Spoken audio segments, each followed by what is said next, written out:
Welcome to our first episode of Social Brunette, and this is our first ever episode, isn't it? It is.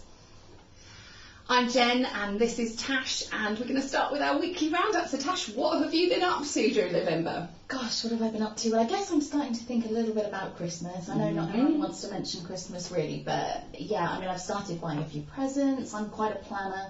I like to get in early and kind of not be panic buying at the end of December.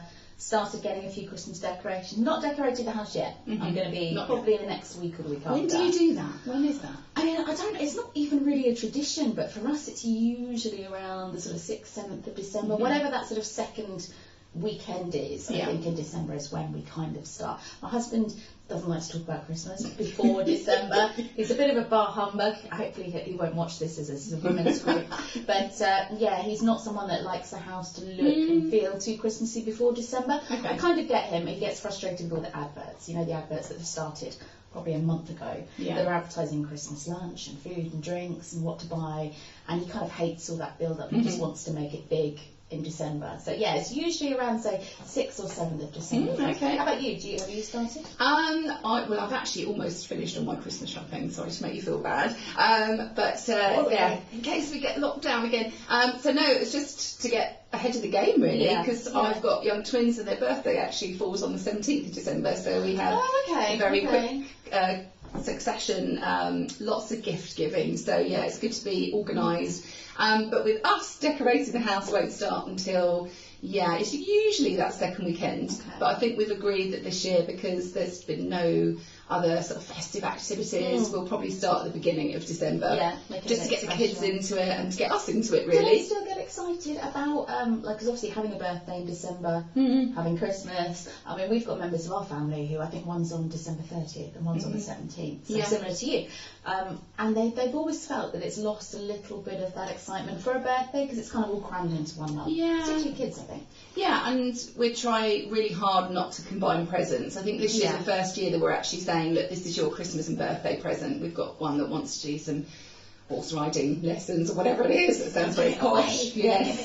Don't watch this. So obviously with the bigger ticket items, as it were, we will combine them, but generally we keep it separate very much. Which I think decorating the house that little bit earlier as well just kind of gets them in the mood. And it must be quite special. Yeah, no, it is a special time. So it's a busy time for preparation. So today's hot topic that we're talking about is obviously something that's really, really current and everyone has been experiencing almost throughout the world, really. Is social distancing, lockdown, COVID, and really staying in is the new going out. So what have you still been going out? Have you managed to socialise? Yeah, I think obviously at the beginning, so the first part of this year, it was all about being in, and we had to get very creative with how we communicated. And like Tash and I have spoken about before, the fact that women do need the company of other women, and so keeping that contact with friends. If you're in a house with all males, which I have you found. are. Yes. And I started talking to the dog. She was my only girl. Okay. No, all joking aside, but I do think women, like you say, need communication. They need other women. So I think, yes, I was going out every now and again, obviously once we were allowed. Yeah. I'm still trying to do that until we're told otherwise, obviously in the smaller groups and with social distancing where we can. But yeah, it's very difficult. But we've been doing a lot online, which we'll talk about, I guess, a little bit more in a minute. But what about you? How have you coped with it all? It's really weird. I think if people ask me what the sort of initial, like you say, early part of lockdown was like, I actually loved it. I really enjoyed it. I felt quite lucky. My husband travels quite a lot with work, so he's away. My son misses him and kind of him being around to do things. So actually, it was lovely. And I think the nice thing is both of us work really long hours sometimes, work hard at the weekends and stuff, and it kind of made us sit back and actually think that it's okay to relax, it's okay to sit in the garden. Obviously we had glorious weather, so it was nice from that perspective to actually lay in the garden in the sun, all be together, go for numerous walks, because obviously initially that's all we could do, so we were sort of doing the 2 walks a day. I really enjoyed it, and I think it kind of, so the pace of life slowed down for us both. We had that quality time together, but also it made us do lots of things around the house that normally we don't have time for because everyone's busy working, or being a mum, or doing those kind of things. So I actually really enjoyed it. I think it was nice to press the reset button a little bit and reevaluate. And actually there was a point where the roads were just deathly really quiet, and actually I kind of got used to that, and I didn't want it to go back to normal, but inevitably it will. I mean, like you say, lots of things sort of happening online. We're all still trying to work. I think everyone discovered Zoom. I mean, we've never actually used Zoom in our house before. Yeah, so no, we were I like Zoom virgins. Yeah. Well, we were using Zoom all the time. I mean, obviously quizzes. Everyone was doing a quiz. It was kind of weekly, but then it sort of was 2, 3, 4 times weekly with different family members and colleagues and friends, and then you'd have the adult quizzes that were late at night when the kids had gone to bed, and then obviously kids quizzes. I know you did that with your girls as well, didn't you? In fact, I think I copied your initial idea of doing that with school friends. Yeah, so I was running a quiz for my family, so we've got family members all over the world, so it's really nice to get everybody together, and I think that's been a key thing, isn't it? It's brought people together. It's that connection that's been really important and, missing from people's lives. So doing a weekly family quiz, a weekly quiz for my friends that we socialise with, and a quiz for the kids and their classmates as well. So trying to keep everybody... I think that's a really, really good idea, because I think, I mean, certainly from my perspective, my son's an only child at home, so initially I didn't think of it being hard for him, because I heard friends talking about their kids rowing and bickering and that kind of stress of homeschooling 2, 3 children,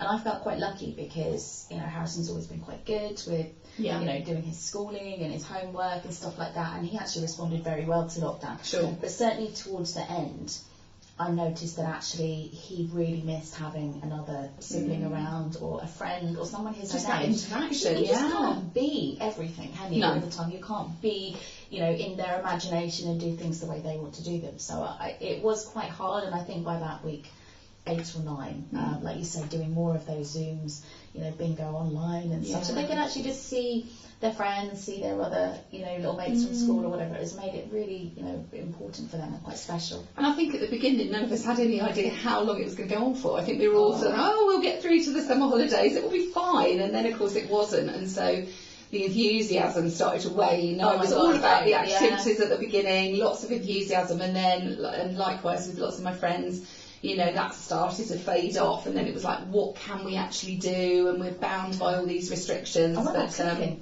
I mean, cooking, I started off, I'm not like a massive cook, I think mainly because of time and, normal sort of day-to-day pressures of life. But, I always cook. But I loved, at the beginning of lockdown, learning new recipes. Harrison and I were baking, cooking bread and pizzas and scones, and we delivered them to some of our neighbours in little, like, afternoon tea packages and stuff like that, which was really nice to do. And I think, again, by about week 8 or 9, I was just like, somebody else needs to cook. I do not want to think about cooking. I do not want to see food. I don't want to clear it up. And it was all, I think, particularly men, boys, I don't know if you're all the same, they just seemed to be fixated on food. It was like snacks after snack after snack. And, even my husband was the same. Is it coffee time? Is it biscuit time? Halfway through a homeschooling session, which I really appreciated. And my son invented the kind of phrase, what's for lunch pudding?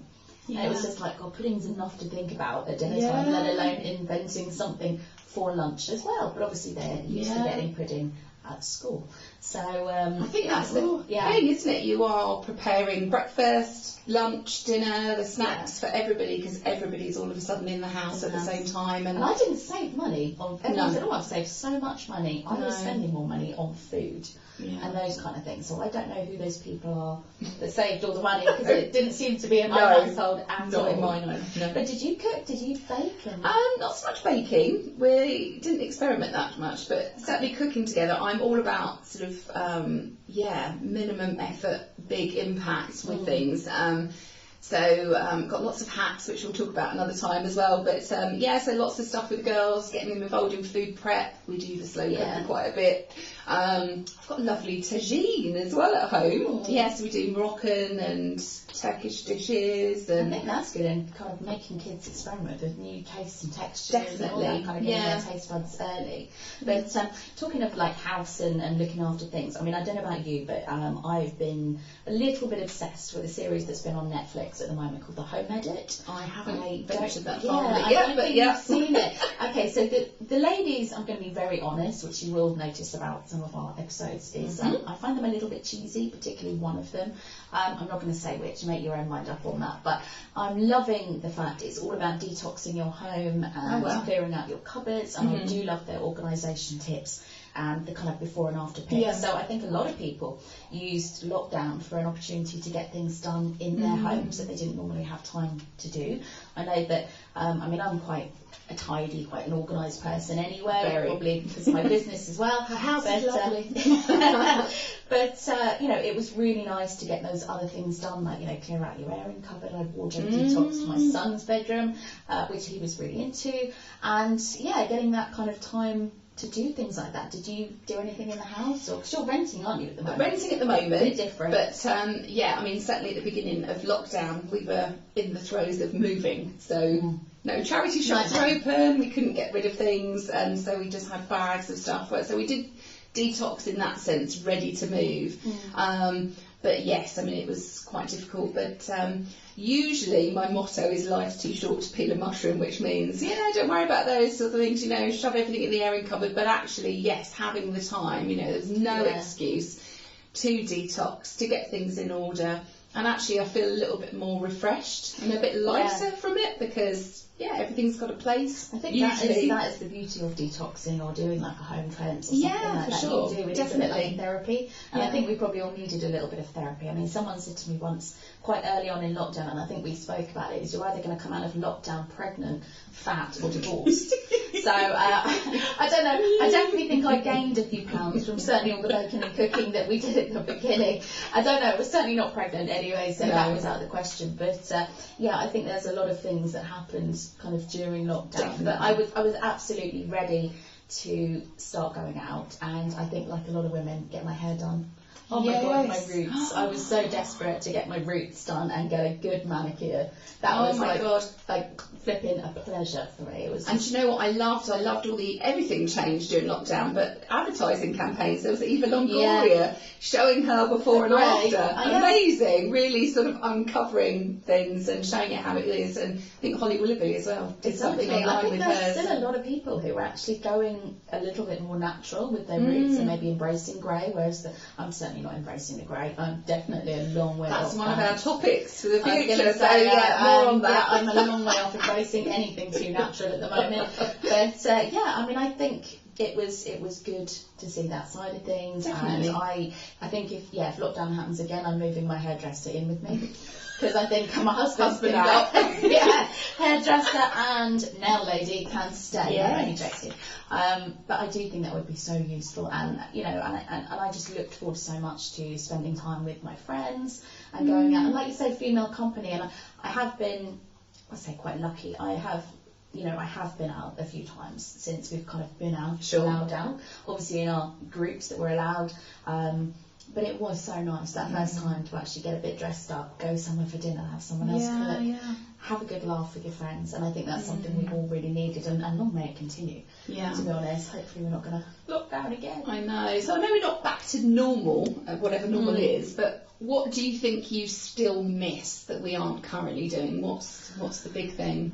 Do you know what? I think if you'd have asked me a couple of weeks ago, I probably would have said, maybe just seeing a few more people, being able to celebrate or do things for people's birthdays. We had quite a few family birthdays, well actually myself and my son, and it was a shame not to be able to do this sort of big sociable thing. But actually, now as we get nearer Christmas, I'm feeling a little bit sad that I'm kind of missing out on some of the traditions we had in the family. So we would always have gone to the pub and met up with loads of friends on Christmas Eve in a big group of us. It was just kind of a thing we have at our local pub. That obviously is probably not going to be happening because of the group. New Year, obviously a little bit of a party. And as a family, we always had a Christmas tradition to go to the Eltham Hotel. Every year they have some great Christmas parties, and the six of us would always go and get really dressed up and put a black tie on and stuff like that. So actually it's some of those traditions that we have been doing for years, probably 10, 12 years now, and it just feels like that's what the start of Christmas was like. Yes, The kind of all of them dress up night, and then you have Christmas Eve, and things like that were really, really nice. And that's what makes me sad now, that we're possibly not going to be able to have that. Missing that sense of occasion, and it feels like we've been robbed of that a little bit. But what about you? I mean, do you...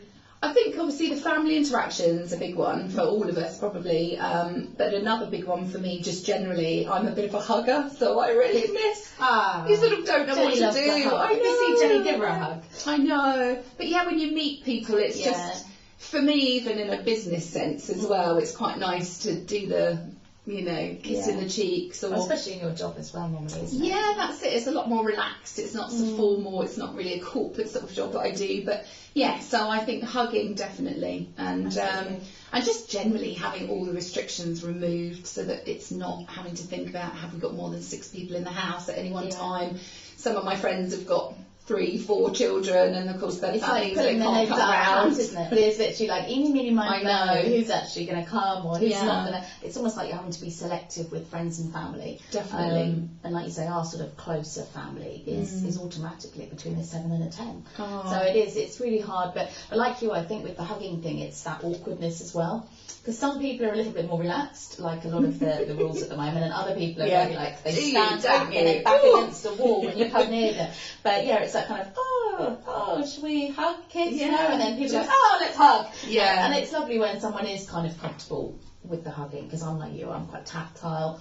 I love hugging family and friends and clients even and stuff like that. So yeah, that side of it will be lovely to get back to normal. Definitely. Yeah. But we have got a lovely product and something we're talking about gaining a bit of weight in lockdown.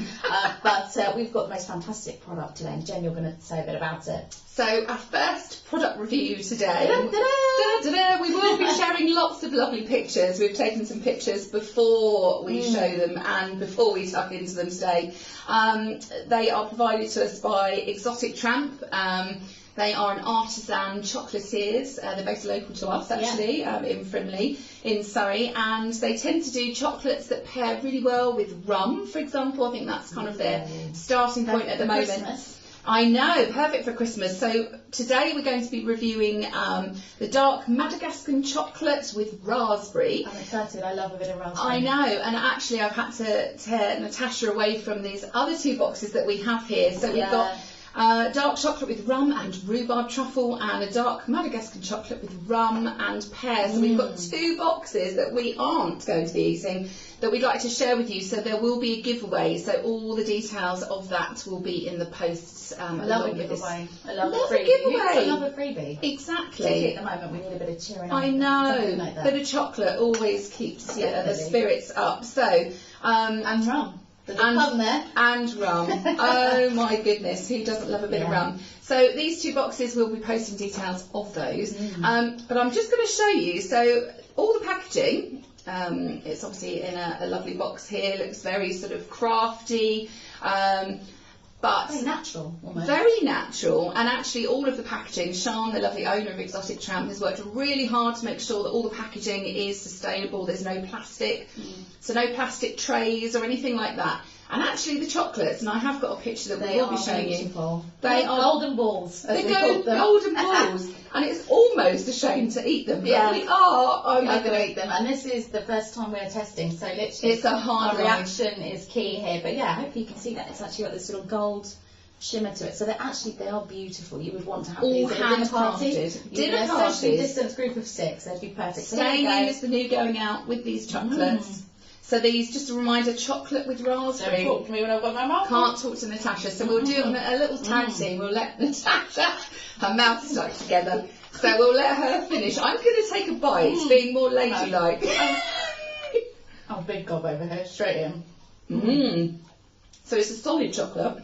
They are lovely. Talking in my mouth full. I've swallowed now, so I'm good. But they are lovely, and I can taste that they are beautiful dark chocolate, which my dad would actually love those because he loves dark chocolate. But you can actually get those little bits of crispy raspberry in there. And they're definitely still in my teeth. Everything. I'm just going to cover for Jenny while she's enjoying, because it's more than a mouthful if you're having a conversation, let's say. But they are absolutely delicious. Oh my God. Genuinely not making that up. And I love the fact that it is sustainable packaging, because so many people are trying to do that at the moment, but also supporting some local businesses, because Absolutely. the worst thing that, you know, COVID and lockdown and all of those things has impacted is a lot of businesses and people, particularly who run their own business or small businesses.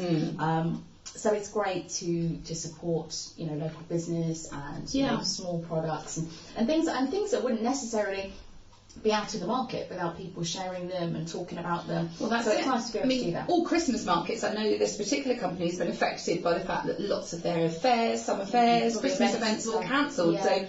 So to obtain these, there are local collection available, and details again will be posted online. Or they can send them out delivery. She does subscription boxes each month. As I say, she does a lovely chocolate and rum pairing with another local business. But also, I think it's important to say these are very high chocolate or cocoa content. You can taste that. You couldn't necessarily, or you may, I don't know, want to sit and eat all of them, maybe one or two after dinner with coffee, which obviously we're very topical, talking about staying in as the new going out. So any gatherings, especially for Christmas, I can imagine these. It would be a lovely little gift to take to someone's house. Yeah. Just like, even if it's just like you and a friend having a What a coffee, good having a idea. catch up, just like a little treat box, not too many if you do smash the whole box in, which I would probably do. So you wouldn't actually feel too bad, because there's only 8 in a box actually, so it'd be lovely to share with a friend. Perfect. Really, really nice to do that. So that's Chocolates by Exotic Tramp. So as I say, we've got 2 to give away, so we're going to be asking you on another post after today's episode to like, obviously, what we're doing, follow us, and importantly to tag a friend, because then we'll pick randomly 2 people. Tag a friend that deserves a nice box. Yes. Tag yourself. Exactly. Have a box yourself. But we will be picking those and announcing the winners shortly. So lovely chocolates. It's the gift that keeps giving, because I keep getting a bit now with the raspberry. There's definitely bits of raspberry I'll be finding on my teeth later. I can enjoy that later. A little treat. I know. So we've dived in, we've enjoyed the chocolates. We've obviously, like I said, we're going to be sharing them and giving them away as a little freebie, a little goodwill spread of love and cheer from us to you. So keep an eye out for that on our Facebook page. Now, I think that's pretty much what we're going to cover today, but we are going to briefly mention the topic that we are going to be discussing next week, which is Guess Who's Coming for Dinner? And obviously a lot of people we would love to have dinner. Who would you love to have to dinner, John? I think it goes without saying, Henry Cavill, Tom Selleck, There we go again. Tom Selleck fan. But yeah, there's all sorts of people I'd love to have to dinner. Who would you? Yeah. Do you know who I would love? I know he can be a bit of a diva, but I actually think it would be brilliant fun to have Elton John. Ooh. I would love to get him on the piano and actually have him. My husband would love that. Have a bit of a sing-song. The other person I think just looks really good fun is Robbie Williams.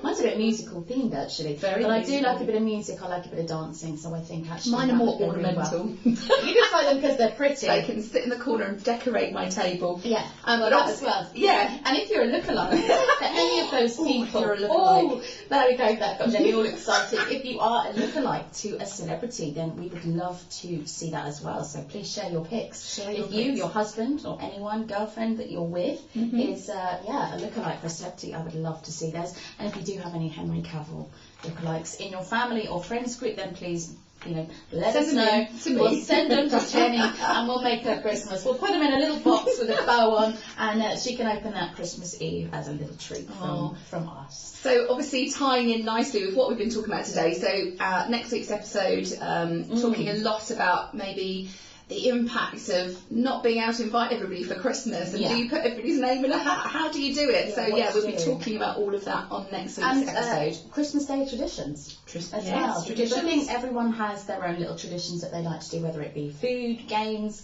having a sleep on the sofa, after dinner, a walk, or whatever it is. It'd be nice to know what your traditions as well. Having some chocolates, obviously that's a big part for me actually. If you're my son, he would demolish those at 7 a.m. in the morning. Should we have another one?